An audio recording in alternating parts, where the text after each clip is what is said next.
हंसते गाते सुनील और उसकी 8 महीने की गर्भवती पत्नी सुनैना अपने 3 साल की बिटिया नैना के साथ आइसक्रीम खाने जा रहे थे। पापा लॉन्ग ड्राइव। जब नैना ने अपने पापा से तोतली ज़बान में ज़िद की तो सुनील मना नहीं कर पाया। अभी थोड़ा ही तो आगे निकले थे कि सुनील सुनील संभालो सुनील, सुनैना चीखी। ट्रक की हेडलाइट की रोशनी में सुनील की आंखें चौंधिया गई और उसने नियंत्रण खो दिया। गाड़ी सीधा जाकर ट्रक से टकराई और एक ज़ोरदार आवाज़ आई, धड़ाम, और सुनील झटके से उठकर बैठ गया। पसीने पसीने हो उठा था। Incoming voice. फुल एसी में भी आज भी वही सपना। पिछले 3 सालों से रोज़ इसी सपने के साथ नींद खुलती थी। एक नज़र सामने दीवार पर डाली सुनैना की बड़ी सी मुस्कुराती तस्वीर थी, जैसे कह रही हो कि अब खुद को माफ़ भी कर दो सुनील। शायद यही हमारी नियति थी, शायद यही हमारा भाग्य था जो इतना ही साथ लिखा था। तुम तो सपने में फूल से भी ना मारो मुझे, फिर मेरी मौत की वजह कब तक खुद को मानते रहोगे। आंखों में झलके आंसू को पोंछ नन्ही सी नैना को देखा सुनील ने। बेफिक्र गहरी नींद में सोई थी नैना। जल्दी से उठ के फ्रेश हुआ और नैना के नाश्ते की तैयारी शुरू कर दी। बीच बीच में घड़ी भी देखता रहता।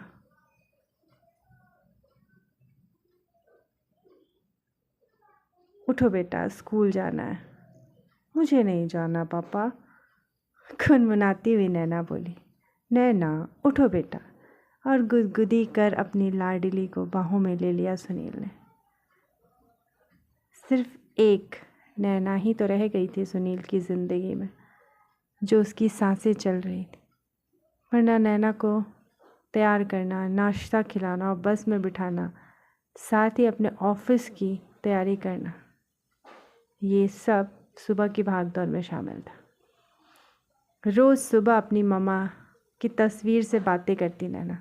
मम्मा, पापा ने मेरी चोटियाँ बनाना अच्छे से सीख लिया, और पता है राहुल ने मेरी पेंसिल ले ली, और भी जाने क्या क्या। और जाते जाते एक प्यारी सी किस्सी अपनी मम्मा की तस्वीर को देती जाती। पिता और माँ की दोहरी भूमिका में था सुनील। अब तो स्कूल के व्हाट्सएप ग्रुप में माँ के साथ वो भी जुड़ा था। शुरू शुरू में कुछ अजीब सा लगता था, लेकिन अब तो आदत सी हो गई थी। सब कहते दूसरी शादी कर लो, नैना को माँ मिल जाएगी और तुम्हें पत्नी। लेकिन मेरी अर्धांगिनी तो सिर्फ तुम थी, कोई और कैसे आती। पूरा घर सुनैना की तस्वीरों से भरा था, जो हर वक्त ये एहसास दिलाता कि वो पास ही है। बस अभी रसोई से आवाज़ देगी, ये क्या सुनील, जल्दी करो, नाश्ता ठंडा हो रहा है। आया सुनैना? ओह, कोई नहीं है। अब आवाज़ देने को कोई नहीं है, अब सिर्फ खामोशी है, सिर्फ खामोशी। जब आँख खुली तब अस्पताल में था। हाथ से सारी खुशियाँ फिसल गई थी रेत की तरह, और रह गए थे सिर्फ सुनील और नैना। इसे किस्मत का खेल कहे या होनी, सुनैना की तरफ ही टक्कर लगी थी। पीछे की सीट पर बैठी नैना को तो सिर्फ खरोंचें आई थी, और मुझे भी थोड़ी ही चोटें। क्या सिर्फ मिसरी सुनैना के लिए मौत आई थी? ये सवाल रोज़ पूछता खुद से,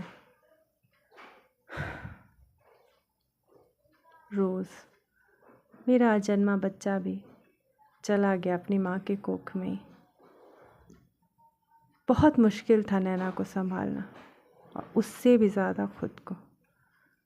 आज तुम दोनों होते तो हमारा परिवार पूरा होता।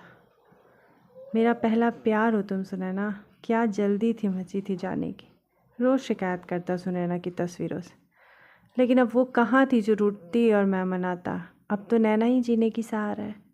हम दोनों ही एक दूसरे के लिए। ये वादा है सुनैना, तुम्हारी बेटी को तुम्हारे जैसा ही बनाऊंगा। 7 जन्मों का साथ मांगा करती थी ना मुझसे, अब अगले जन्म में जल्दी ना मचाना। अब तो आदत हो गई है इन खामोशियों के साथ जीने की। जीवन का संगीत जो तुम ले गई सुनैना। दोस्तों, ये थी मेरी कहानी खामोशियाँ।